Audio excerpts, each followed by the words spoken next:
बच्चों, आज हम डिस्कस कर रहे हैं बच्चों यूनिट 5, ठीक है, जिसमें हम बात करेंगे रिजिड बॉडी क्या होती है, ट्रांसलेशन मोशन क्या होता है, सेंटर ऑफ मास, जो कि हमारा मेन टॉपिक रहेगा आज का आपका सेंटर ऑफ मास। ठीक है, सबसे पहले मैं बताती हूँ रिजिड बॉडी। रिजिड बॉडी किसे कहते हैं? If distance between the two particles क्या रहे, सेम रहे, under the effect of external force. If distance between the two particles remains same under the effect of external force,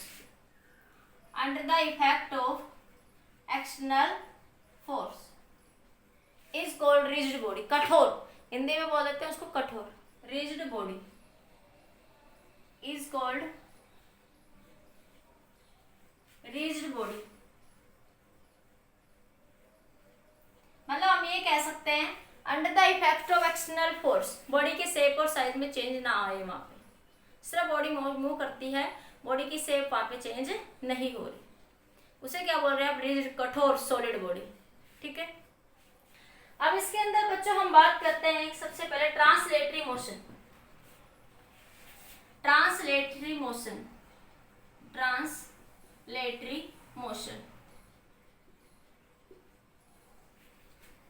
translation motion किसे कहते हैं? जैसे आपके पास मान लिया कि बॉडी मूव कर रही है हॉरिजॉन्टल सरफेस के ऊपर, ठीक है, तो उसकी लीनियर वेलोसिटी बच्चों क्या रहे? आपकी सेम रहे। A body is said to be under the effect of translatory motion.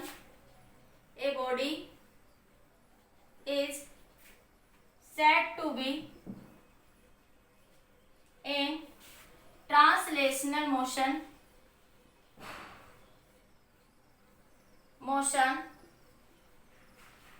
if it move in horizontal surface,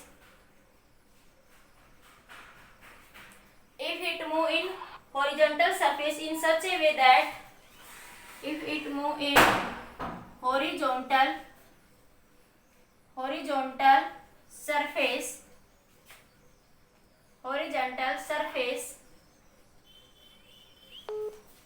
in such a way that all the particles, in such a way that every particle of rigid body, that in such a way that every particle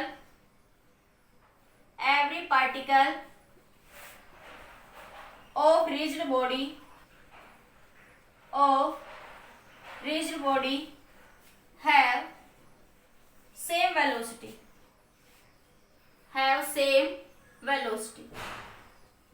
Every particle of rigid body, ये एक body है, इसके अंदर जब ये body move कर रही है सरफेस के ऊपर, हॉरिजॉन्टल सरफेस पे, इसके हर एक पार्टिकल की लीनियर वेलोसिटी बच्चों क्या रहे? सेम रहे।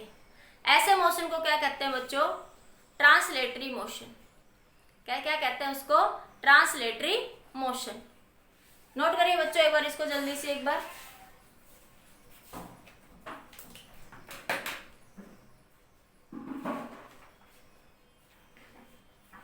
इसका एक और एग्जांपल भी देख सकते हो आप लोग।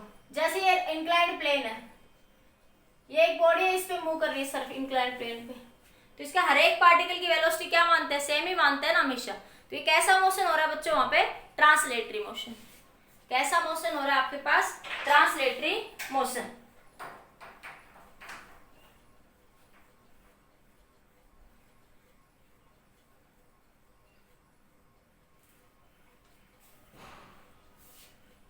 अब देखो, एक होता है सर्कुलर मोशन, एक होता है आपका रोटेशनल मोशन। हो गया? एक होता है बच्चों आपका सर्कुलर मोशन, एक होता है रोटेशनल मोशन। दोनों में क्या डिफरेंस है?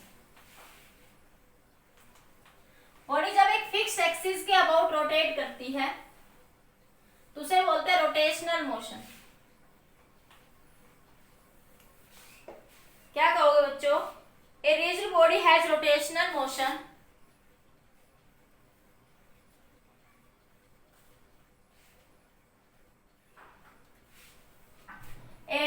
body, a rigid body have rotational motion,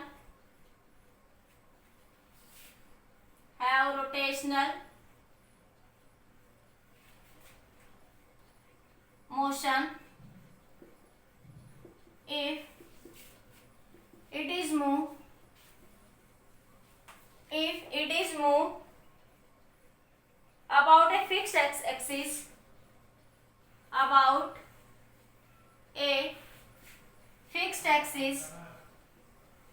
fix axis word का मतलब about the axis of rotation. जैसे ये बॉडी रोटेट कर रही है तो ये एक्सिस क्या है, axis of rotation, axis of rotation. ये क्या है आपके पास, axis of rotation. in such a way that every particle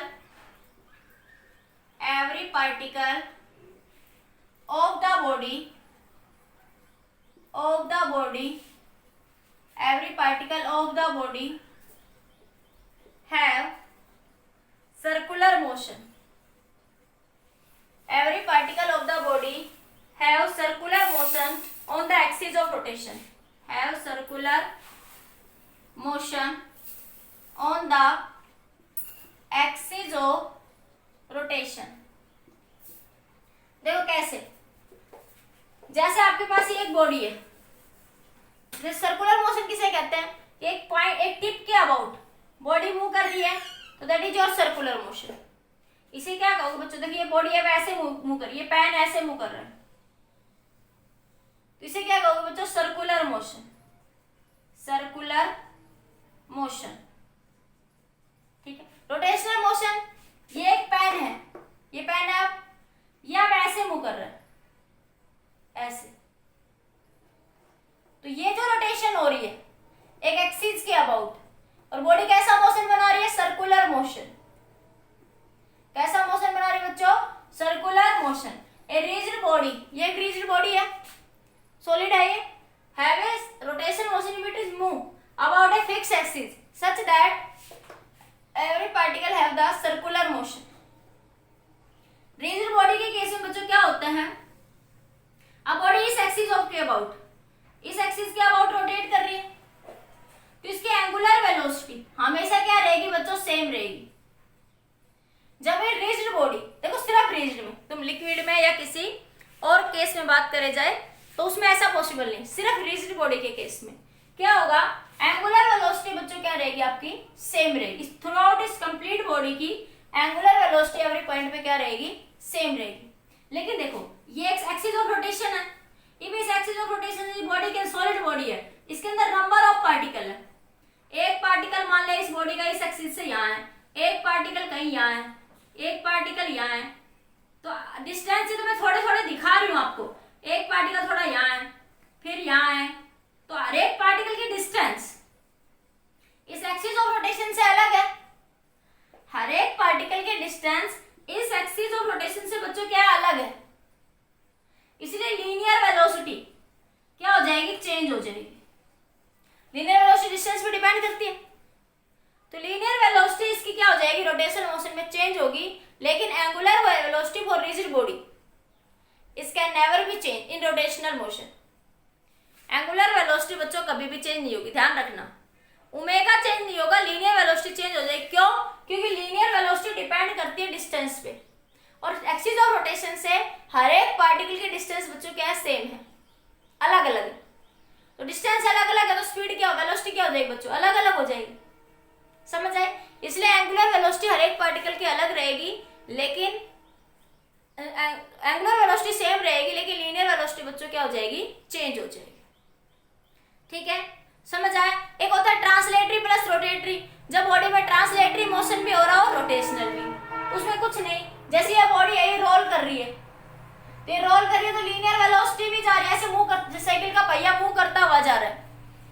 जैसे क्या हो रहा है, तो क्या होता है बच्चों, जब ये बॉडी मूव कर रही है, साइकिल का पहिया मूव रोल करता हुआ आगे बढ़ता है ना, ये साइकिल का पहिया है, ये रोल करेगा फिर आगे बढ़ेगा, रोल करेगा फिर आगे बढ़ेगा। तो ये जैसे ये पॉइंट था, रोल करके ये यहाँ आ गया, फिर ये थोड़ा और रोल करा तो ए यहाँ आ गया। तो इस तरह से बॉडी जब रोल करती है तो linear velocity plus angular velocity, तो रोटेशनल मोशन भी हो रहा है और लीनियर मोशन भी हो रहा है। इसमें लीनियर मोशन वहां रोटेट करी तो रोटेशनल मोशन वहां आगे बढ़ी तो लीनियर मोशन हुआ। रोटेशनल मोशन के कारण वो रोटेट कर रही है और लीनियर मोशन के कारण वो आगे बढ़ रही है। तो साइकिल का पहिया जब रोल करता है वो आगे बढ़ता है, तो इस तरह के मोशन को बोल देते हैं rotational plus translatory motion. Rolling कहते हैं body rolling on the table, body roll करते हुए टेबल पे आगे बढ़ रही है।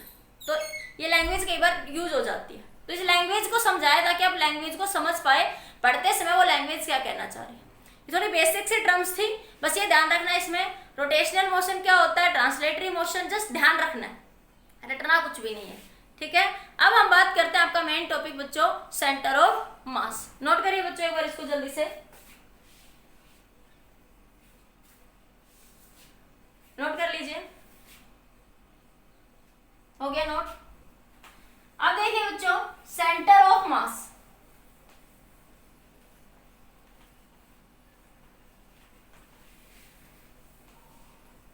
Unit 5 chapter 1 centre of mass. Centre of mass, centre of mass क्या होता है, COM, सेंटर ऑफ मास। एक ऐसा पॉइंट जिसके अबाउट क्या मानते हैं, the point suppose to which where whole mass of the body suppose to be concentrated. नहीं आया समझ कुछ भी।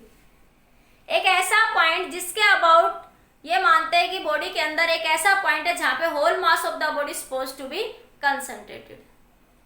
ठीक है, that is called centre of mass. The point about which, the point about which whole mass of the body, whole mass of the body supposed to be concentrated, supposed to be concentrated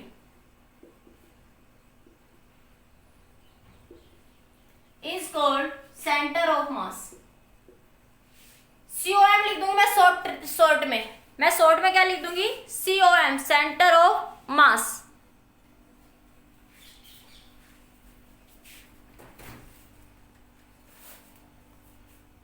देखिए आप इसके अंदर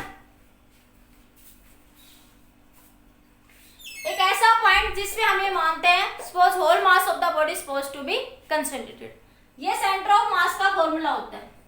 This is the position vector for center of mass, m1 r1 plus m2 r2 divided by m1 plus m2, हम ये निकालेंगे। This is the center of mass formula। ये क्या होता है, सेंटर ऑफ मास फॉर्मूला। अब देखो, अब समझिए, बेसिकली रटना नहीं है कुछ भी। सेंटर ऑफ मास में जरूरी नहीं कि बॉडी का मास लाई करे, दैट इज नॉट नेसेसरी, ये डेफिनेशन अधूरी है बच्चों। देखो सेंटर ऑफ मास का मतलब मैंने कहा कि ऐसा पॉइंट जिसपे हम ये मानते हैं whole mass of the body suppose to be concentrated. This is not the right definition, books में ये लिखी मिलेगी। ठीक है, लेकिन क्या होगा, सेंटर ऑफ मास बेसिकली उस पोजीशन वेक्टर को कहा जाता है जिसके अबाउट बॉडी उस एक्सिस के अबाउट क्या होती है, बैलेंस होके मूव करती है। A point about which body move balance position, जिसके अबाउट एक ऐसा पॉइंट जिसके अबाउट बॉडी बैलेंस होके मूव करती है, जिस पॉइंट के अबाउट, जिस पॉइंट के अबाउट बॉडी बैलेंस होके मूव करती है। जैसे मैं ये कहूं, अगर ये बॉडी यूनिफॉर्म है, तो ये अपने बीच वाले एक्सिस से बैलेंस होके मूव करेगी।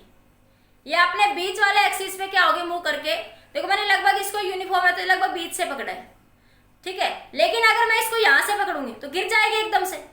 लेकिन मैं इसको यहां रखूं, देखो मैं ऐसे रखूंगी तो देखो ये यहां से, ऐसे रखूंगी तो गिर रही है, ऐसे रखते ही थोड़ा और आगे रखूंगी और गिर जाएगी, और थोड़ा सा आगे रखा तो थोड़ा सा आगे, तो इस पॉइंट पे लगभग क्या हो रहा है, ये 20 पॉइंट पे बैलेंस हो रहा है। ठीक है, और थोड़ा ऐसे एक टिप पे ले आऊंगी तो और हो जाएगा। तो एक ऐसा पॉइंट जिसके अबाउट बॉडी बैलेंस होके क्या मूव करती है, मूव करती है। The point about which point about the axis of rotation the body is move. तो एक ऐसा पॉइंट इस बॉडी के अंदर, अगर बॉडी यूनिफॉर्म यूनिफॉर्म डिस्ट्रीब्यूशन है, मास सेम है, कांस्टेंट यूनिफॉर्म डिस्ट्रीब्यूशन है मास का। तो बॉडी का सेंटर ऑफ मास कहाँ लाई करेगा? मिड पॉइंट पे। तो बॉडी मिड पॉइंट पे बैलेंस होके मूव करेगी। लेकिन नॉन यूनिफॉर्म डिस्ट्रीब्यूशन है, कहीं से मोटी कहीं से पतली। In that situation centre of मास अलग अलग पोजिशन पे लाई कर सकता है, अलग अलग केस में, शेप साइज पे डिपेंड करता है। अलग अलग शेप के लिए अलग अलग सेंटर ऑफ मास होते हैं, ठीक है। तो देखो अगर ये ऐसे है तो ऐसे मूव करेगी, नहीं बैलेंस नहीं होगी, यहाँ से भी बैलेंस नहीं होगी। लेकिन हाँ लगभग यहाँ से मैं अगर इसको रखूँ तो ये बैलेंस हो रही है, ये बॉडी क्या हो रही है आपकी? बैलेंस हो रही है यहाँ से, ठीक है। तो आप मिड पॉइंट से अगर आप इसको रख रहे हो मिड पॉइंट पे तो ये बैलेंस है। मिड पॉइंट पे क्या होगी? बैलेंस होके ये मूव करेगी। तो एक ऐसा पॉइंट जिसके अबाउट, एक ऐसा एक्सिस, एक बॉडी के अंदर एक ऐसा पॉइंट जिसके अबाउट बॉडी बैलेंस होके मूव करती है, उसे कहते हैं सेंटर ऑफ मास। जब जहां बॉडी का सेंटर ऑफ मास लाई करता है, जरूरी नहीं बच्चों वहां पे मास लाई करे। There is not necessary that where the mass is lies. जैसे मैंने कहा रिंग, रिंग है, रिंग देखो ऐसे, रिंग ऐसे मूव करती है ना इस एक्सिस के अबाउट। रिंग आपके पास इस एक्सिस के अबाउट, देखो ये है रिंग है, ये इस एक्सिस के अबाउट ऐसे मूव करेगी। जब वो रोटेट करवाएंगे इसको तो वो ऐसे ऐसे रोटेट करेगी इस एक्सिस के अबाउट। लेकिन देखो यहाँ मिड पॉइंट पे तो कोई मास ही नहीं है, इस बैंगल में कोई मास नहीं है। होलो स्फीयर हो गया, रिंग हो गया, बैंगल हो गया, इसमें यहाँ पे कोई सेंटर ऑफ मास नहीं है, कोई मास नहीं है। तो सेंटर ऑफ मास बेसिकली क्या होता है बच्चों? एक ऐसा पॉइंट जिसके अबाउट बॉडी बैलेंस होके मूव करती है, जिसके अबाउट बॉडी बैलेंस होके मूव करती है, ठीक है। There is not necessary at the point of centre of mass, mass is lies. अब क्या लिखेंगे? नोट डाल के लिख लीजिए, नोट डाल के, there is not necessary, not necessary necessary that at the point of center of mass, mass lies। ये नेसेसरी नहीं है कि जहां पे सेंटर ऑफ मास है वहां पे लाइज का मास लाई करे, जैसे रिंग, बैंगल्स, होलो स्फीयर। तो सेंटर ऑफ मास बेसिकली क्या है बच्चों? एक ऐसा पॉइंट जिसके अबाउट बॉडी बैलेंस होके मूव कर रही है, ठीक है। The point due to which body is move, ठीक है, that is called centre of mass, mass. The point due to which body move, body move in balance condition, in balanced condition.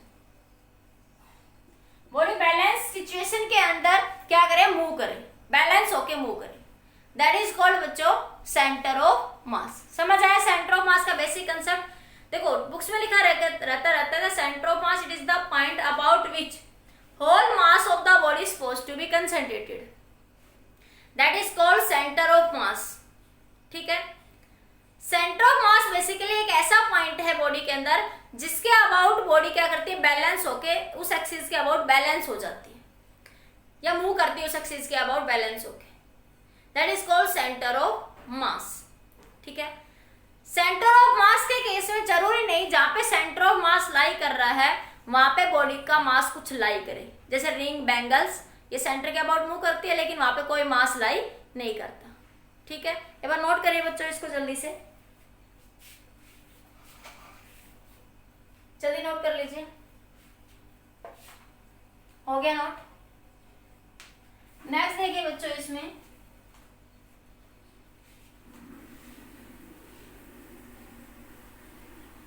Centre of mass depends upon the shape and size. Centre of mass depend करता है किसमें? Shape और size पे हमेशा। जैसे ring के case में centre of मास कहीं और होगा, डिस्क के केस में कहीं और होगा, सेमी सर्कल के केस में कहीं और होगा, रोड के केस में कहीं और होगा। तो अलग अलग केस में सेंटर ऑफ मास अलग अलग होते हैं। अब इसका हम डेरिवेशन करते हैं, फिर इसके हर एक पॉइंट को डिस्कस करते हैं, ठीक है। तो let us consider the two mass, ये आप लिख लेना, let us consider the two mass particle in the space. ठीक है, तो टू मास पार्टिकल आपने स्पेस में कंसीडर कर लिए। ये स्पेस है आपके पास, ठीक है, ये यहाँ पे कोई स्पेस है, तो यहाँ पे दो बॉडी के पार्टिकल मास आपने कंसीडर कर लिए। जो ये r1 डिस्टेंस में है बच्चों, ये आप r2, ये m1 मास मान लिया आपने और ये आपने m2 मास मान लिया। रिजिड बॉडी है सिस्टम के अंदर, तो ये इस पे फोर्स लगा रहा है और लेट ये इस पे फोर्स लगा रहा है। तो force on 1 due to 2, force on 2 due to 1। तो 2 पे 1 फोर्स कौन लगाएगा, 1, और 1 पे फोर्स कौन लगाएगा, 2। तो आपके पास इस सिस्टम के ऊपर देखो रिजिड बॉडी है ना, तो सारे पार्टिकल एक दूसरे को अट्रैक्ट कर रहे हैं। स्पेस के अंदर एक बॉडी है जिसके दो पार्टिकल आपने कंसिडर कर लिए, जिसके मास क्या है बच्चों, m1 और m2 क्या है आपके पास, और r1 और r2 क्या बता रहे हैं, आपके पोजीशन कोऑर्डिनेट। ठीक है, तो आपके पास इन पार्टिकल जब वो मूव करेंगे, अट्रैक्ट करेंगे दूसरे को, तो किसी वेलोसिटी से मूव करेंगे, तो v1 वेलोसिटी क्या बन जाएगी, dr1/dt। v2 वेलोसिटी को क्या लिख दोगे, dr2/dt। ठीक है, अब देखो यहां से, ये आपको पता भी है। अब ये सिस्टम है एक, ये पूरा क्या है बच्चों, एक सिस्टम है। इस सिस्टम के दो फोर्स लग रहे हैं, एक तो इंटरनल फोर्स लग रहा है और एक फोर्स कौन सा है, इंटरनल फोर्स जो इंटरनली लगता है बॉडी के अंदर, जो सारे पार्टिकल एक दूसरे से आपस में जुड़े हुए हैं। एक एक्सटर्नल फोर्स, माने एक्सटर्नल फोर्स इस पे क्या लग रहा है, F1, और इस पे एक्सटर्नल फोर्स क्या लग रहा है बच्चों, F2। क्या लग रहा है, F1 और F2। तो total force on the system, total force on the system क्या बनेगा, F1 प्लस F2,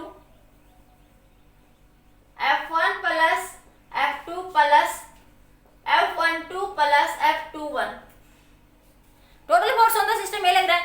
F1 और F2 दोनों सिस्टम पे क्या लग रहा है, एक्सटर्नल फोर्स, और F12 और F21 क्या लग रहे हैं, internal forces. According to Newton third law, according to Newton's third law, force on one particle equal and opposite. Force on one particle due to 2 is equal to the force on 2 particle due to 1। Equal and opposite particle होते हैं, force always exist in pair. Newton का third law यही कहता है, every action is opposite to the reaction. ठीक है, तो ये दोनों एक दूसरे को क्या कर देंगे, कैंसिल। तो यहाँ पे आप F12 की जगह माइनस F21 लिखोगे तो ये क्या हो गया आपका, कैंसिल। तो F फोर्स किसके बराबर आया, F1 प्लस में F2। Total force on the system क्या लगा बच्चों, F1 प्लस में F2। और F फोर्स का फॉर्मूला क्या होता है आपके पास, F is equal to M में, ये तो पता ही है ना, न्यूटन के second law. Now according to Newton's second law, Newton's का सेकंड लॉ क्या कहता है बच्चों, फादर इज इक्वल टू माँ, F is equal to M में। तो F को क्या लिख सकते हो, M। A एक्सेलरेशन क्या होता है, dv/dt। dv/dt को क्या लिख सकते हो, dr/dt। तो F इज इक्वल टू क्या लिख सकते हो, M। ये मैं एक साथ लिख के बता रही हूँ, d/dt इंटू dr/dt। तो ये क्या बन गया, F is equal to M d square r/dt का स्क्वायर। क्या लिख सकते हो, d स्क्वायर r/dt का स्क्वायर। तो इस सिस्टम के अंदर हमने मान लिया बच्चों कि यहां से ये क्या है, RCOM, पोजीशन वेक्टर का सेंटर ऑफ मास, कि इस पॉइंट पे कहीं पे क्या लाई कर रहा है आपका सेंटर ऑफ मास, ये मान लिया जस्ट। इधर ये दो बॉडी लाई तो इनके बीच, ये देखो ये एक मास है, ये एक मास है, सेंटर ऑफ मास लाई तो इनके बीच में कहीं लाई करेगा, इनके बीच में यहाँ यहाँ यहाँ कहीं भी, वो डिपेंड करता है बॉडी की इधर मास का डिस्ट्रीब्यूशन कैसे। ठीक है, तो सेंटर ऑफ मास कहाँ पे लाई कर रहा है, मान लिया आपका यहाँ पे, ये आर आपने पोजीशन वेक्टर मान लिया फ्रॉम द ओरिजिन, ओरिजिन से सेंटर ऑफ मास कहाँ लाई कर रहा है, एट दैट पॉइंट। ठीक है, इतना नोट करिए बच्चों एक बार जल्दी से। अभी तक मैंने कुछ नहीं कहा, स्पेस में दो पार्टिकल कंसीडर करे, उन पे इंटरनल फोर्स लग रहा है और एक्सटर्नल फोर्स। तो total force on the system ये लगा, मैंने ये माना। फिर न्यूटन का थर्ड लॉ कहता है कि इंटरनल फोर्सेस हमेशा पेयर में एग्जिस्ट करते हैं और एक दूसरे को कैंसिल कर देते हैं। न्यूटन थर्ड लॉ के अकॉर्डिंग ये फोर्स क्या होगा, एक दूसरे से कैंसिल हो जाएंगे। ठीक है, total force on the system बच्चों ये एक्ट करेगा आपके पास। Now according to Newton second law, आपके पास जब एक दूसरे में फोर्स लगा रहे हैं एक्सटर्नल फोर्स, तो बॉडी मूव करेगी in the direction of applied force. तो वो फोर्स ये यहां से हम उसको फाइंड आउट करेंगे। एक बार इतना नोट करिए जल्दी से।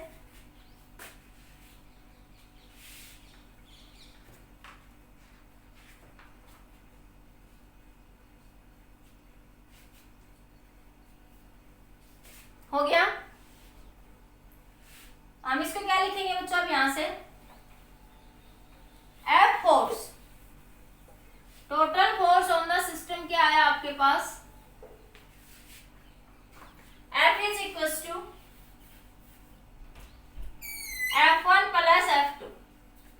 F को क्या लिख सकते हैं, मैंने अभी लिख के दिखाया कि F को क्या लिख सकते हो आप लोग, M into A, M A को dv बाई dt, वेलोसिटी को क्या लिख सकते हो,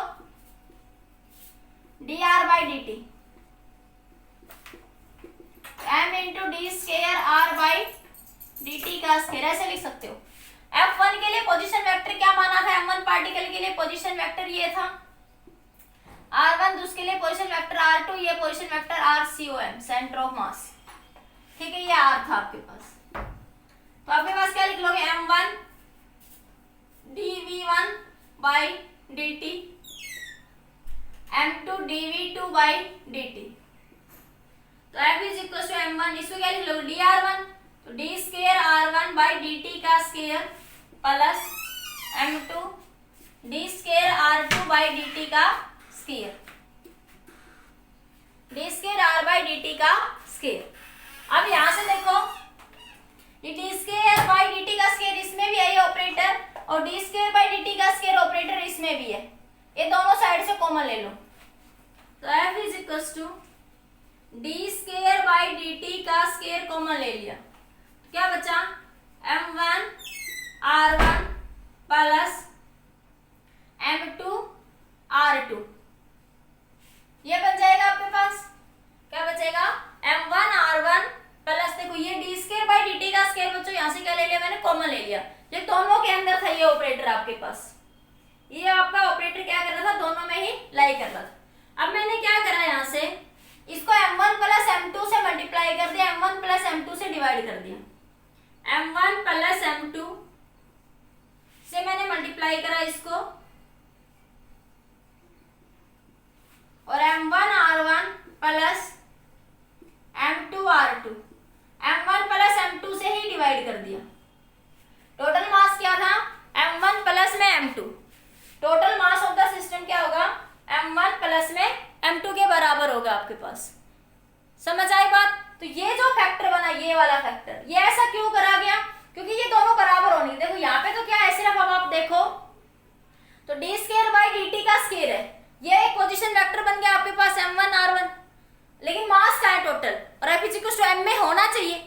ये तो सिर्फ D square by dt square acceleration की बात कर रहा है, और F क्या होता है, M में। तो M बनाने के लिए, इस फैक्टर को इसके बराबर बनाने के लिए इसको क्या करा बच्चों, M1 प्लस M2 से मल्टीप्लाई कर दिया और M1 प्लस M2 से डिवाइड कर दिया। तो जो ये फैक्टर बना, ये R, ये क्या कहलाएगा, position vector for centre of mass, M1 R1 plus M2 R2 divided by M1 plus में M2, that is called centre, position vector of centre of mass, position vector of centre of mass, ये position vector from the centre of मास।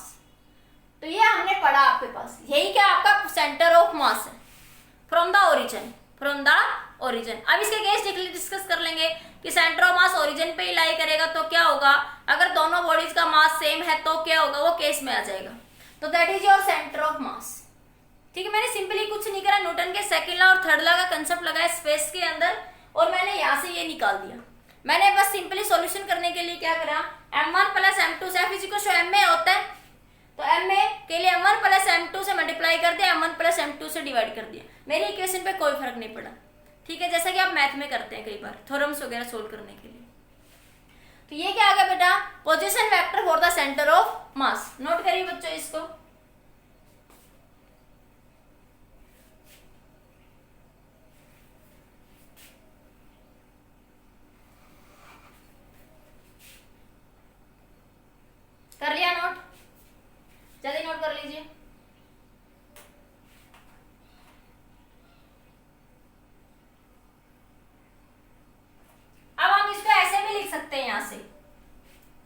इधर ही लिख दो, इधर इधर नहीं आएगा, इधर लिख देती हूँ। अब ये क्या बन गया R, तो देखो ये F is equal to m1 plus m2 d square R COM divide by dt का स्केयर। यही तो होता है F is equal to m d square R by dt का स्केयर। यही तो होता है force F is equal to m में, तो वही तो आ गया ये, यही तो आ गया अब आपके पास, देखो यही तो आ गया ये, ठीक है। अब देखो यहां से इसके अंदर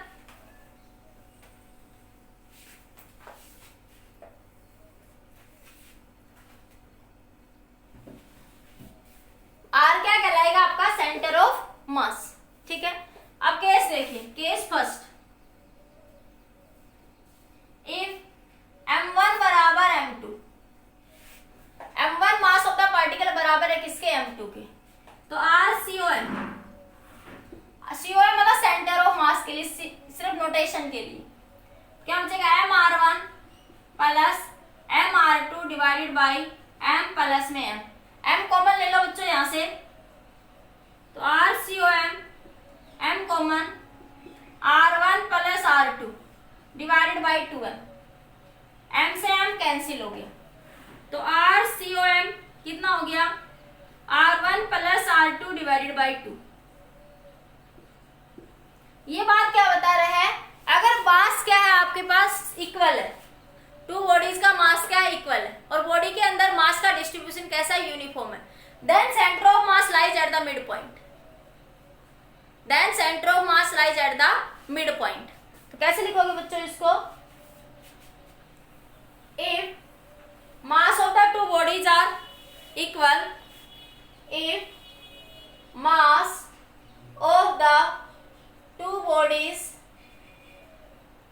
are equal or have uniform distribution, or body have uniform distribution of mass, then center of mass lies, मैं सेंटर ऑफ मास को पूरा नहीं लिखूंगी, COM लिख दूंगी, समझ जाना, C डॉट और centre of lies at the mid point, eight the mid point. जैसे एक रोड है ऐसे मान लू मैं, तो इसके अंदर मास का डिस्ट्रीब्यूशन यूनिफॉर्म है थ्रू आउट, इसके अंदर मास का डिस्ट्रीब्यूशन कैसा है, जैसे ये रोड है इसके अंदर यूनिफॉर्म मास है, मतलब एक साथ पतली मोटी एक साइड से सब जगह एक तरीके से, मतलब यूनिफॉर्म डिस्ट्रीब्यूशन है। तो इसका सेंटर ऑफ मास कहाँ लाई करेगा, एट द मिड पॉइंट, कहाँ लाई करेगा, eight the mid point. Prove भी करूंगी ये सब बातें, अभी जस्ट थ्योरी चल रही है, ठीक है। नोट करिए बच्चों, एक बार ये नोट कर लिया, जल्दी से जल्दी नोट कर लीजिए, हो गया नोट। अब देखो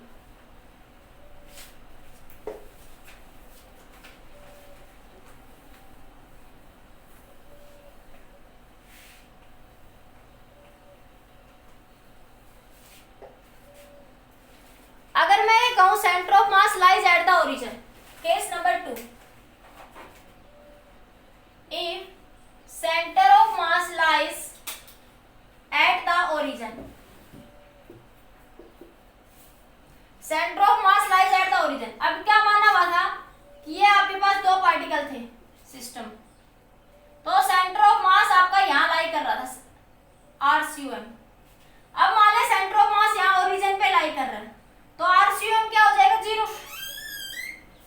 अगर सेंटर ऑफ मास मान ले यहाँ ओरिजिन पे लाई कर रहा है, तो RCOM कहाँ लाई हो जाएगा बेटा आपका, 0 हो जाएगा, क्योंकि यहाँ पे पोजीशन वेक्टर की वैल्यू 0 हो जाएगी ओरिजिन के ऊपर, ओरिजिन पे पोजीशन वेक्टर की वैल्यू बच्चों क्या हो जाएगी, 0। तो क्या बनेगा, RCOM का फॉर्मूला तो याद है, m1r1 plus m2r2 divided by m1 plus में m2, ठीक है। r1 क्या है, position vector for m1 mass, r2 क्या है, पोजीशन वेक्टर फॉर m2 मास।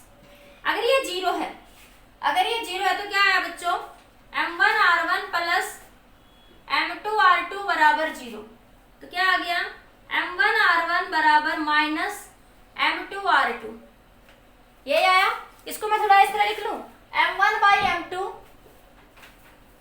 बराबर माइनस R2/R1, ऐसे लिख सकते हो ना भाई। M2 को मैं इधर ले गई और R2 के नीचे R1 ले आई, ठीक है। नेगेटिव साइन क्या बता रहा है, ये एक दूसरे को अपोजिट डायरेक्शन में खींच रहे हैं। नेगेटिव साइन क्या बता रहा है, ये एक दूसरे से क्या खींच रहे हैं, अपोजिट डायरेक्शन में, ठीक है। दूसरा, यहां से एक कंसेप्ट नोट हुआ बच्चों कि मास M इनवर्सली प्रोपोर्शनल है R के। देखो यहाँ 1 है तो यहाँ 2 आया, यहाँ 2 है तो यहाँ 1 आया। मास इनवर्सली प्रोपोर्शनल है किसके, पोजीशन वेक्टर R के।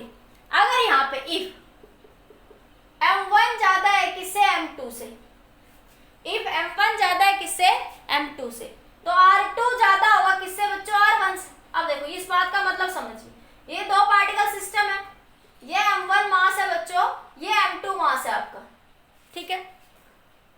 यहां से ये इन दोनों के बीच की डिस्टेंस है, मान लिया यहां से ये डिस्टेंस मान लिया आपने R1 और ये डिस्टेंस बच्चों मान लिया आपने R2, ठीक है। अब मैंने क्या कहा, इफ M1 ज्यादा है M2 से, तो ये M1 मास बड़ा है और M2 क्या है आपका छोटा है। M1 का मास ज्यादा और M2 क्या है, कम है। तो क्या कहा, R2 ज्यादा होगा R1 से, तो मतलब ये R2 इधर कहीं आ गया और R1 यहाँ कहीं है। तो देखो ये R1 और ये क्या R2, तो ये सेंटर ऑफ मास यहाँ पे आ गया ना नजदीक।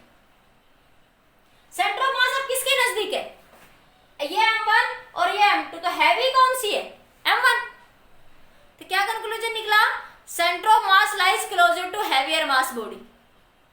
क्या कंक्लूजन निकला कि centre of mass lies closer to heavier mass body. मतलब हैवी बॉडी के पास क्या है, सेंटर ऑफ मास लाई करेगा। देखो मैंने यहाँ लिखा है M1 ग्रेटर देन M2, तो यहां से मैथमेटिकली समझ आया R2 बराबर R1, तो मैंने इसको यहाँ लिखा।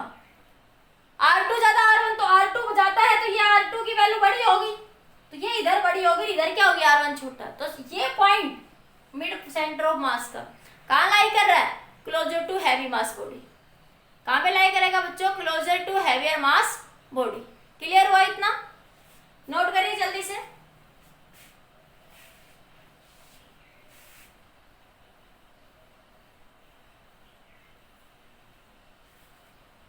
लिख लेना, negative sign shows that R1 and R2 are opposite to each other. Direction of R1 and R2 are opposite. R1 R2 opposite तो है, R1 ऐसे R2 ऐसे एक दूसरे से अपोजिट है, तो ये इधर आ रहा है, ये इधर जा रहा है। ये लिख लेना, here negative sign shows that, लिख लो आप लोग, here negative sign shows that R1 and R2 position vector opposite to each other. देखो R1 ऐसे जा रहा है तो R2 ऐसे आ रहा है। Here negative sign shows that R1 and R2 position vector opposite to each other. जल्दी नोट करिए बच्चों।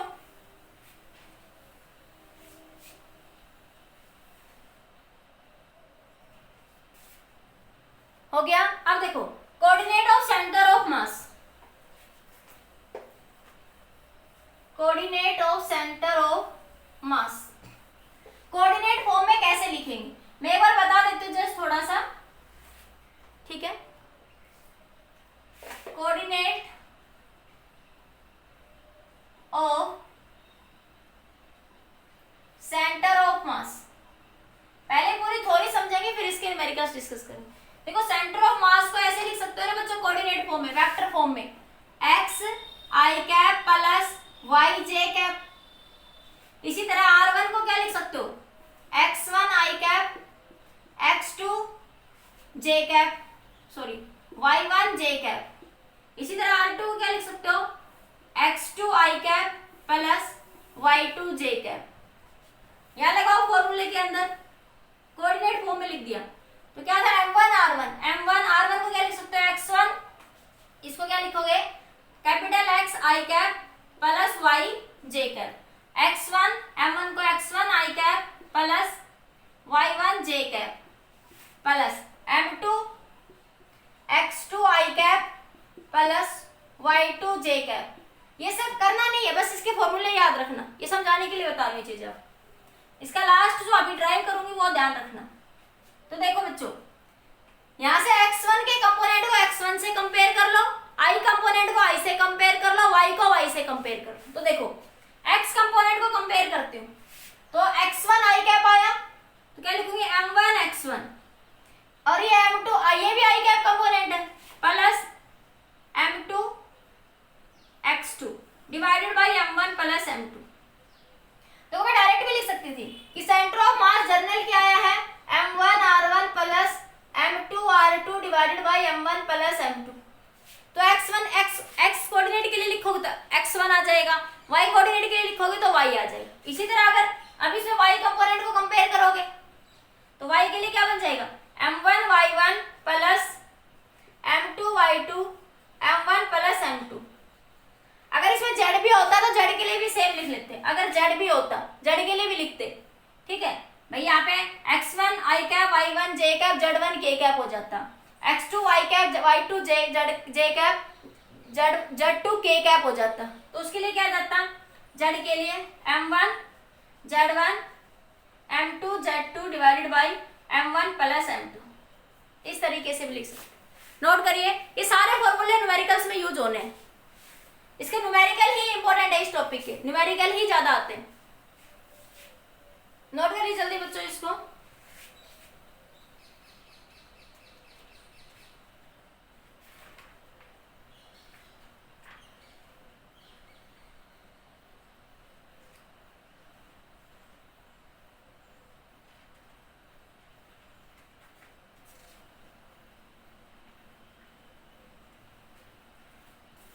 हो गया। अब देखिए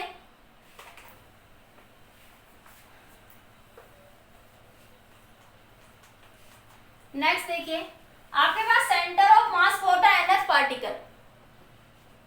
देखो centre of mass for the system of particles, system of particles. अरे नंबर ऑफ पार्टिकल्स के लिए क्या करेंगे, बस सिंपल कुछ नहीं, जितने भी जरूर नहीं, 2 पार्टिकल के लिए लिखेंगे। ये 2 को तो मान के एक सिस्टम में एक बॉडी के अंदर नंबर ऑफ पार्टिकल्स होते हैं, 2 को तो सिर्फ अज्यूम करके हमने सोल्व कर लिया, ठीक है। अब सिस्टम में मान ऐसा है, ये r1 पे है m1, ये r2 पे है, ये r3 पे कोई पार्टिकल है m3, ये m2, ये m1, ये मान लिया आपका m4, ये आपका मान लिया m5 r5 पे। तो ऐसे नंबर ऑफ पार्टिकल है स्पेस के अंदर, मतलब स्पेस में समझो नंबर ऑफ बॉल्स घूम रही है, कोई ओरिजिन से ऐसे, कोई ओरिजिन से ऐसे, कोई ओरिजिन से ऐसे, कोई ओरिजिन से ऐसे। तब सेंटर ऑफ मास क्या हो जाएगा, तब सेंटर ऑफ मास क्या हो जाएगा बच्चों आपका, बस कुछ नहीं, m1 r1 plus m2 r2 plus m3 r3 plus आगे चलता रहेगा सम डिवाइड बाय टोटल मास। नीचे हमेशा क्या आएगा, टोटल मास, जितने भी पार्टिकल्स होंगे उन सबका टोटल मास। नीचे हमेशा क्या आएगा बच्चों, टोटल मास। इसको हम समीशन में भी लिख सकते हैं। इसी तरह अगर x कोऑर्डिनेट के लिए लिखना हो तो m1 x1 plus m2 x2 plus m1 plus m2, ठीक है। इसी तरह y कोऑर्डिनेट के लिए, z के लिए भी एज इट इज लिख लेंगे। y के लिए लिखोगे तो m1 y1 m2 y2 m3 y3 m4 y4, कितने भी हो सकते हैं ये जोड़ेड, मतलब आगे तक चल रहे हैं, पता नहीं कितने हैं। जितने होंगे हमारे क्वेश्चन में हम उसके अकॉर्डिंग बात कर लेंगे। इसी तरह z सेंटर ऑफ मास के लिए, z कोऑर्डिनेट के लिए m1 z1 m2 z2 plus m3 z3 m1 plus में m2, इस तरीके से। नोट करिए जल्दी से।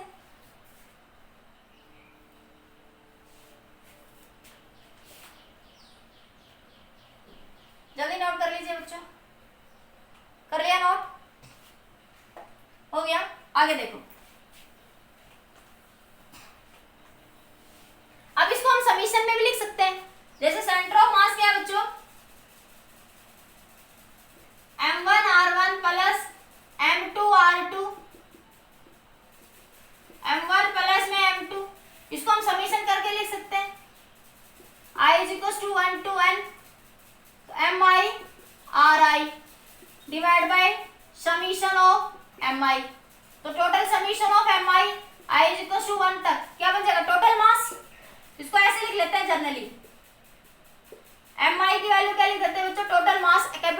बराबर। तो मैं इसको ऐसे लिख देती हूँ मॉडिफाई करके 1/m summation i is equal to 1 to n mi ri। अब i की वैल्यू 1 से n तक रखते जाओ, m1 r1 m2 r2 m2 r3। इसी को लिखा है थोड़ा शॉर्ट फॉर्म में। अगर x एक्सिस के लिए लिखोगे तो इसी को same m1 x1 m2 x2 m1 plus में क्या लिखोगे 1/m mi xi। y coordinate के लिए लिखोगे तो m1 y1 m2 y2 m1 plus में m2 total mass summation i is equal to 1 to n mi yi। इसी तरह जड़ के लिए भी सेम हो जाएगा 1/m summation i is equal to 1 to n mi zi। ठीक है, नोट करिए जल्दी से। This is the case for the system of particles.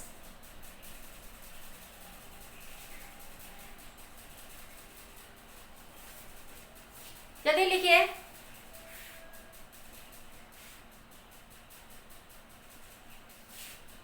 हो गया। अब देखो सेंटर ऑफ मास, ये तो हमने एक सिस्टम के अंदर डिस्क्रीट डिस्ट्रीब्यूशन था, नंबर ऑफ पार्टिकल सिस्टम था, ठीक है। तो उसके लिए बात करिए, आप बात करते हैं फॉर कंटिन्यूअस डिस्ट्रीब्यूशन के लिए। Centre of how we find the centre of mass for the continuous distribution of the mass body. जैसे रोड में एग्जांपल दे रही थी। अब तो मैंने स्पेस में क्या बताया, डिस्क्रीट डिस्ट्रीब्यूशन ऑफ पार्टिकल है आपके पास, ऐसे ऐसे ऐसे स्पेस में डिस्ट्रीब्यूटेड हो रहे पार्टिकल। एक पार्टिकल यहाँ था स्पेस में, एक यहाँ था, एक यहाँ था, एक यहाँ था, ऐसे बात कर रहे हैं आप लोग, ठीक है। इन सब के लिए बात करी आपने। अब मैं कह रही हूँ अगर कंटिन्यूअस डिस्ट्रीब्यूशन, जैसे रोड है, डिस्क है, तो इनके अंदर मास का डिस्ट्रीब्यूशन कैसा होता है बच्चों, कंटिन्यूअस। इन केसेस में मास का डिस्ट्रीब्यूशन कैसे होता है बच्चों, कंटिन्यूअस। तो देखिए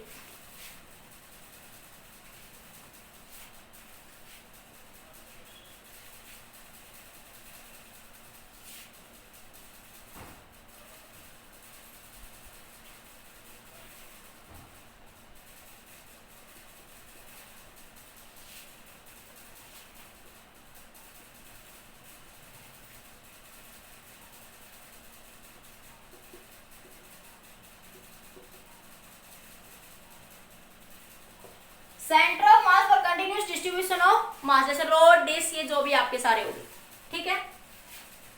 तो इस केस में सेंटर ऑफ मास जब भी निकालेंगे, जैसे ये रोड है, ये सब निकालेंगे बच्चों। अभी जैसे एग्जांपल बता रही हूं, डिस्क है, सॉलिड स्फीयर है, सॉलिड सिलेंडर है, सॉलिड स्फीयर, सॉलिड सिलेंडर। तो इन केसेस में सेंटर ऑफ मास कैसे निकालते हैं बच्चों, ऐसे केस में एक बॉडी का स्मॉल एलिमेंट कंसिडर करते हैं।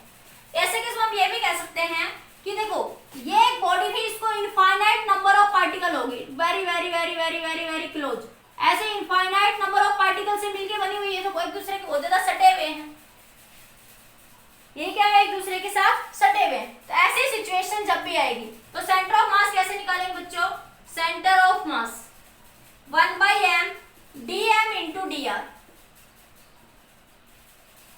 क्या निकालेंगे आप लोग, dm into r लिखो, dm into में r लिख लो, वेक्टर नहीं सिर्फ होंगे। क्या लिखेंगे, dm into में r, और समीशन वही है, कैपिटल M mi को मैंने क्या लिख दिया है, कैपिटल M लिख दिया। और ऐसे लिख दूं मैं इस चीज को general, dm into r divided by dm। Main formula ये रहेगा सेंटर ऑफ मास का, this is your main formula. अब dm का सारा अगर m के बराबर हो रहा है तो इसको ऐसे लिख देते हैं। फिर इसी तरह हमेशा स्मॉल एलिमेंट का मास कंसीडर करेंगे ऐसे सिचुएशन में, और टोटल के लिए क्या कर देंगे, उसका इंटीग्रेशन। तो जब ये कंटिन्यूअस डिस्ट्रीब्यूशन ऑफ मास होगा बॉडी का, तो हम इस तरीके से mass, centre of mass find out करेंगे, ठीक है। इसी तरह y एक्सिस के लिए लिखो तो ये RCOM आया, y एक्सिस के लिए लिखो, x एक्सिस के लिए लिखोगे तो dm into x divide by dm। इसको मैं ऐसे लिख सकती हूँ 1/m dm into x। इसी तरह y एक्सिस के लिए मैं डायरेक्ट लिख रही हूँ, मेन ये रहेगा, मेन फॉर्मूला यही रहेगा, ठीक है। अब हो सकता है डेंसिटी वेरिएबल हो तो हमें dm अलग से निकालना पड़ेगा, इसलिए मैं कह रही हूँ मेन ये रहेगा आपका, ठीक है, डेंसिटी वेरिएबल नहीं है तो सीधा डीएम को कैपिटल एम लिख देते हैं। अगर डेंसिटी वेरिएबल है मास के साथ तो फिर हमें अलग से निकालना पड़ता है, इसीलिए मैंने कहा कि this is the main formula. तो क्या लिखेंगे बच्चों, 1/m dm इंटू वाई। इसी तरह जेड एक्सिस के लिए लिखोगे तो 1/m dm into Z. Note करिए बच्चों, तो मेन फॉर्मूला ये, एक्स के लिए तो होगा तो एक्स आ जाएगा, वाई के लिए होगा तो वाई आ जाएगा आर की जगह, जेड होगा तो जेड आ जाएगा। नोट करिए जल्दी से।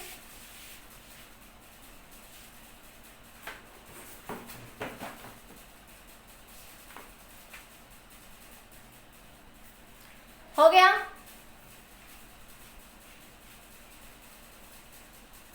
अब देखिए सब important point regarding to centre of mass.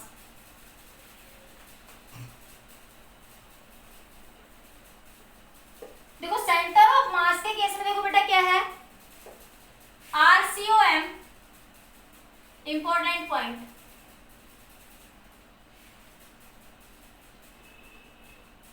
Centre of मास जो है बच्चों क्या है, m1 r1 plus m2 r2 divided by m1 plus m2। दो पार्टिकल सिस्टम के लिए ये था। तो अगर मैं इसका डिफरेंशिएशन कर दूं d बाई डी टी, तो ये क्या बचेगा, m1 dr1 by D T plus, ये करने की जरूरत नहीं है, जो लास्ट फॉर्मूला बताऊंगा उसको याद रखना, dt m1 प्लस m2। मैंने दोनों side d by D T operator लगा दिया, मैंने डिफरेंशिएशन कर दिया इसका।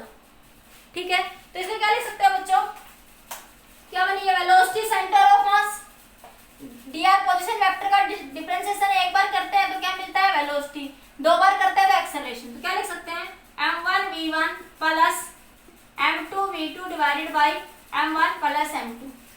इसी तरह बच्चों एक्सेलरेशन के लिए लिखोगे तो m1 a1 plus m2 a2 divide by m1 plus m2। जब एक्सेलरेशन का केस होगा तो इस तरीके से हम देखो, एक्सेलरेशन क्या क्या क्यों होगा ऐसा। देखो बच्चों, जब आपने कहा कि बॉडी प्रोजेक्टाइल मोशन में मूव करती है, आपने कहा स्पेस से आपने बॉडी को ऐसे मूव करवाया, आपने एक बॉल ली उसको फेंक दिया, ठीक है, तो वो कैसे मूव कर रही है बच्चों, आपके पास वो कैसे मूव कर रही है, पैराबोलिक पाथ में। तो एक्चुअल में बच्चों बॉडी मूव नहीं कर रही, उसका सेंटर ऑफ मास मूव कर रहा है। देखो बॉडी ऐसे मूव करते हुए ऐसे जा रही है, एक्चुअल में बच्चों ये थ्रो आउट जो जा रहा है ये सेंटर ऑफ मास मूव कर रहा है बच्चों का, बॉडी का। तो जब भी बॉडी प्रोजेक्टाइल मोशन में मूव कर रही है, जैसे मैंने बैट को ऐसे घुमा दिया, तो थ्रू आउट इसका सेंटर ऑफ मास मूव करता है एक्चुअल में। तो क्या मूव कर रहा है बच्चों, बॉडी का सेंटर ऑफ मास। बॉडी जब प्रोजेक्टाइल मोशन मूव करती है तो in that situation move the centre of mass, क्या मूव करता है, सेंटर ऑफ मास, क्योंकि उस एक्सिस के अबाउट बॉडी मूव करते हुए आगे बढ़ती है।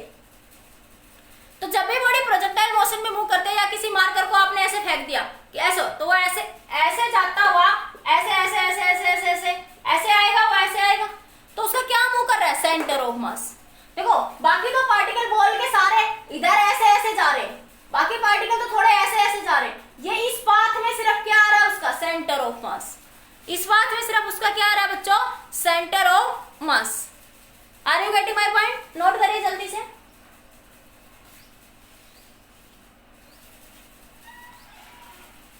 ठीक है, in some cases we also use the centre of mass related to area.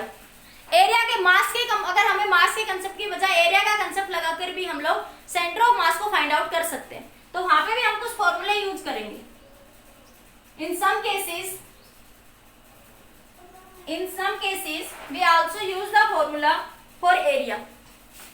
Centre of mass क्या लिख सकते हैं, a1 r1 plus a2 r2, जितना भी होगा उसके according divide by total area. तो सेंटर ऑफ मास को अगर हमें मास नहीं पता तो एरिया की प्रॉब्लम से, अगर हमें उस बॉडी का एरिया पता है तो भी हम उसका सेंटर ऑफ मास निकाल सकते हैं। एरिया से भी हम उसका क्या निकाल सकते हैं बच्चों, सेंटर ऑफ मास क्या कर सकते हैं, फाइंड आउट कर सकते हैं। वही बात है कि एक्स एक्सिस के लिए लिखोगे तो a1 x1 a2 x2 इस तरीके से a1 प्लस a2, ठीक है। वाई एक्सिस के लिए वाई जेड।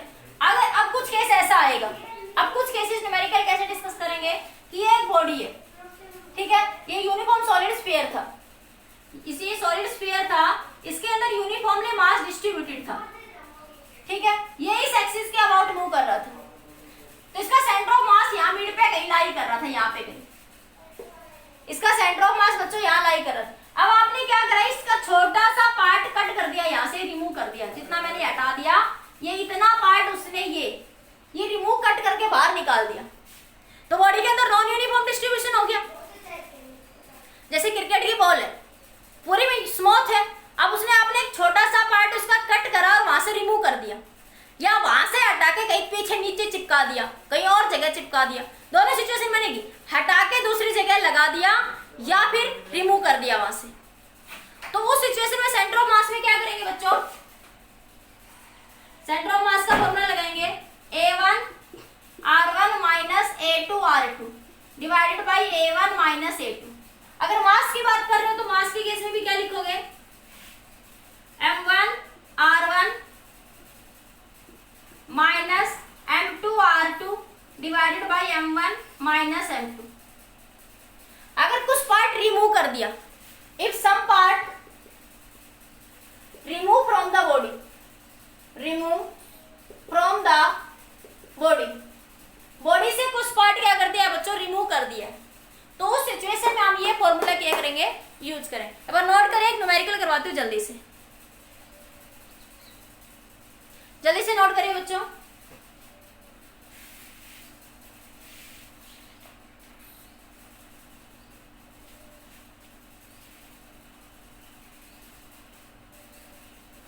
हो गया।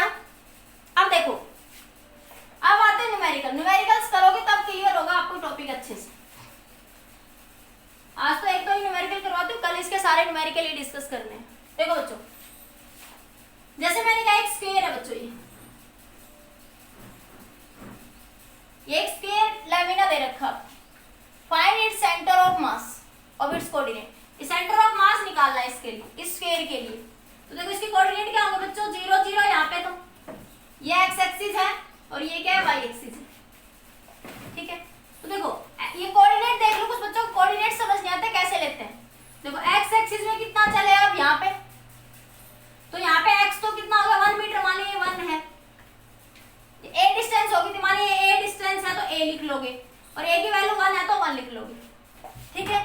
तो इसके कोऑर्डिनेट क्या बनेंगे, a इंटू 0, क्योंकि इस पॉइंट पे y क्या है 0, y का कोई कोऑर्डिनेट नहीं है, तो अगर 1 है तो 1 into 0।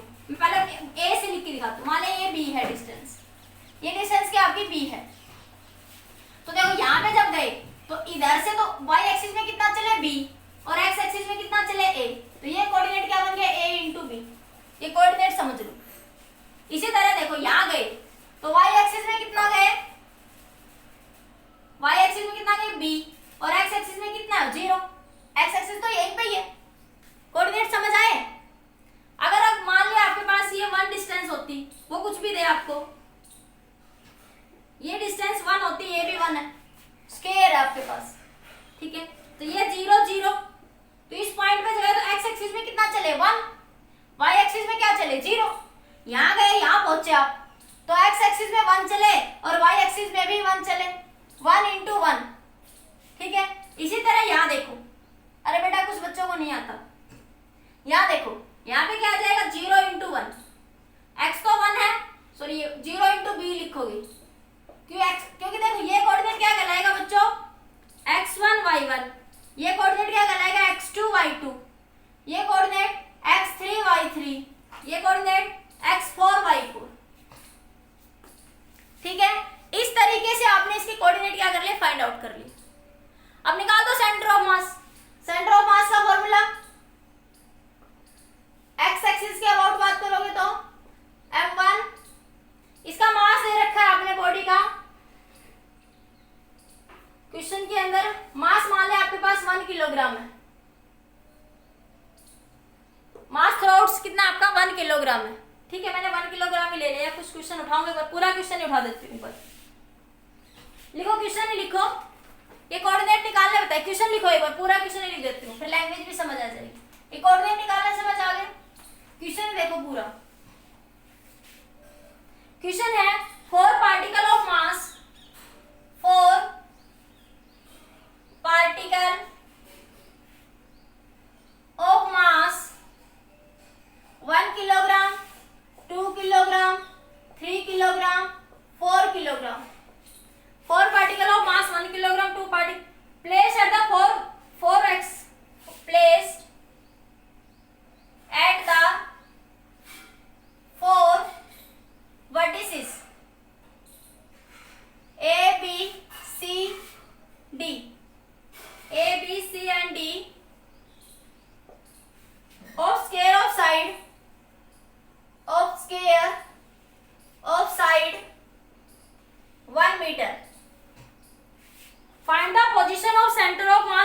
Particle, find the position of centre of mass of the particle, find the position of centre of mass of the particle. तो देखो ये आपके पास ए बी सी डी, यहाँ पे मास कितना है, ये m1 है 1 किलोग्राम, ये m2 है 2 किलोग्राम, ये मान लिया m3 है 3 किलोग्राम, ये m4 है 4 किलोग्राम। तो इसके कोऑर्डिनेट 0 0, इसके कोऑर्डिनेट 0 1 1 0, ठीक है। इसके कोऑर्डिनेट क्या आ जाएंगे 1 1, इसके कोऑर्डिनेट क्या आ जाएंगे 0 1। तो देखो ये क्या है बच्चों m1 y1, सॉरी ये x1 y1, ये क्या है x2 y2, ये क्या है x3 y3, ये क्या है x4 y4। तो सेंटर ऑफ मास का formula m1 x1 plus m2 x2 plus m3 x3, बस इसका न्यूमेरिकली ध्यान से याद रखना, m4 x4 divided by m1 plus m2 plus m3 plus m4। तो m1 कितना है 1, x1 कितना है 0, x1 कितना है बच्चों 0, m2 कितना है 2, x2 कितना है 1, x2 कितना है 1 प्लस m3 कितना है 3 किलोग्राम और x3 भी कितना 1 है, m4 कितना है 4 किलोग्राम और x4 कितना 0, divided by 1 plus 2 plus 3 plus 4। तो देखो ये तो 0, ये भी 0, तो ये 2 के साथ 1 की मल्टीप्लाई करेंगे 2, 3 की 1 के साथ करेंगे 3, तो 2 प्लस 3 5 डिवाइडेड बाय 3 3 6 और ये 4 5 बाई 10, मतलब 1/2 आ जाएगा। इसी तरह y के लिए निकाल लो, m1 y1 m2 y2 m3 y3, क्या लिख लोगे m1 y1 plus m2 y2 plus m3 y3, ऐसे लिख लोगे।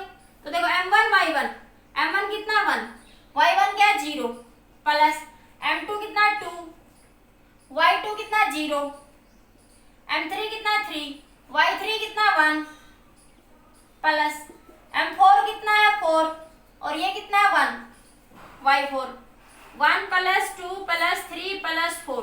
तो ये तो दोनों 0 हो गए, ये भी 0, 3 प्लस 4 7 डिवाइडेड बाई 10, कितना आ जाएगा 7 डिवाइडेड बाई 10। बताइए बच्चों समझ आया, क्लियर हुआ, समझ आ गया क्वेश्चन कैसे निकालना है सेंटर ऑफ मास। ठीक है जल्दी नोट कर लीजिए।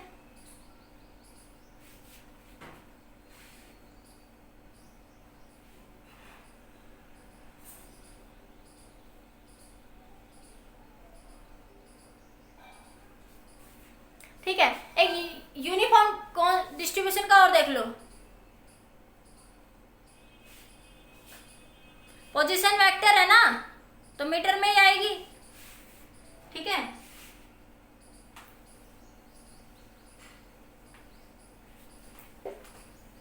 अरे आरसीओएम क्या है, पोजीशन वेक्टर तो यूनिट तो वही रहेगी,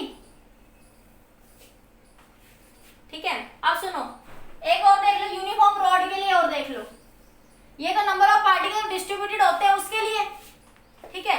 अगर यूनिफॉर्म मास का डिस्ट्रीब्यूशन अभी करवा है ना, कंटिन्यूअस डिस्ट्रीब्यूशन ऑफ मास, एक एग्जांपल देख लो कंटिन्यूअस डिस्ट्रीब्यूशन ऑफ मास का। जैसे ये रॉड है बच्चों, इसके अंदर मास का डिस्ट्रीब्यूशन कैसा है, कंटिन्यूअस है। इसका सेंटर ऑफ मास निकालना है, इसका क्या निकालना है, सेंटर ऑफ मास। इसकी एल लेंथ है, इसकी लेंथ कितनी है बच्चों, एल है। तो अभी बताया मैंने, अगर बॉडी के अंदर मास का डिस्ट्रीब्यूशन यूनिफॉर्म होगा तो centre of mass mid point पे लाई करेगा, तो यूनिफॉर्म डिस्ट्रीब्यूशन है इसके अंदर मास का। Late us consider rod which have uniform distribution of the mass, find its centre of mass. तो कैसे बता दें इसका तरीका कि एक छोटा सा एलिमेंट कट कर लो कहीं से भी, जिसकी थिकनेस क्या मान लिया आपने dx, और सेंटर से कितने डिस्टेंस पे है, ये x डिस्टेंस पे है, और यहां से ये डिस्टेंस कितनी हो गई l, तो x बराबर कितना हो गया l, यहाँ पे 0 है, ठीक है। क्या तरीका बता रहे सेंटर डिवाइडेड बाय dm। यही था सेंटर ऑफ मास निकालने का, जब कंटिन्यूस डिस्ट्रीब्यूशन हो मास का बॉडी के अंदर, यूनिफॉर्म डिस्ट्रीब्यूशन हो। तो क्या करेंगे, डीएम क्या, स्मॉल एलिमेंट बच्चों, इसको ध्यान से समझना। किसी भी बॉडी का स्मॉल एलिमेंट, स्मॉल मास कैसे निकालेंगे, तो क्या याद रखोगे, 10 पेन का मूल्य 5 रुपया, तो 1 पेन का मूल्य 5/10, तो 2 पेन का मूल्य 2 से मल्टीप्लाई कर दो, पता है ना ये, तो वही करेंगे सब। क्या करेंगे उसमें आपके पास कि टोटल रोड का मास कितना है, कैपिटल एम, तो L length, total length L है, एल लेंथ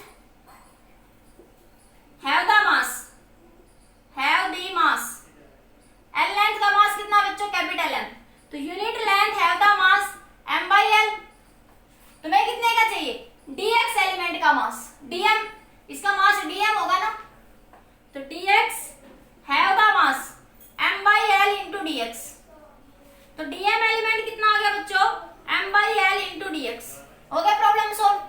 पुट कर दीजिए यहाँ पे, सेंटर ऑफ मास कितना हो जाएगा, dm, m by l into dx into x से मल्टीप्लाई कर दो, ठीक है, डिवाइड बाय डीएम, डीएम तो टोटल मास है, तो डीएम का इंटीग्रेशन क्या हो जाएगा बच्चों, डीएम का इंटीग्रेशन हो जाएगा आपका एम को टोटल एम, क्योंकि टोटल मास कितना 0 to m, ठीक है, तो इसको ऐसे लिख सकती हूँ 1/m इंटू, ये m और l तो कांस्टेंट बाहर निकाल दो, ये m और l तो कांस्टेंट बाहर निकाल दो, x इंटू dx, ठीक है, m से m क्या होगा, कैंसिल, तो centre of mass 1/l into इसका x स्क्वायर बाय 2 हो जाएगा।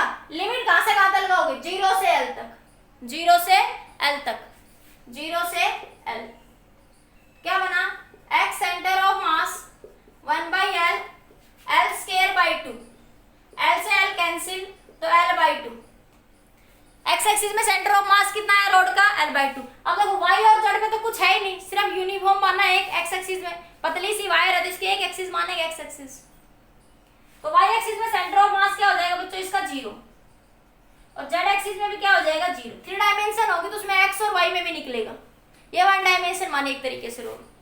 तो सेंटर ऑफ मास देखो यूनिफॉर्म डिस्ट्रीब्यूशन था, तो कहाँ है, l/2, मतलब मिड पॉइंट पे, तो इसकी coordinate of centre of mass क्या बन गए, एक बार नोट करिए जल्दी से, इसकी कोऑर्डिनेट क्या बन गए, सेंटर ऑफ मास के coordinate of centre of mass क्या बने, l/2 0 0, मतलब x एक्सिस में l/2, y और z में कोई मास का डिस्ट्रीब्यूशन नहीं है, तो वहां पे क्या बन गया 0 0।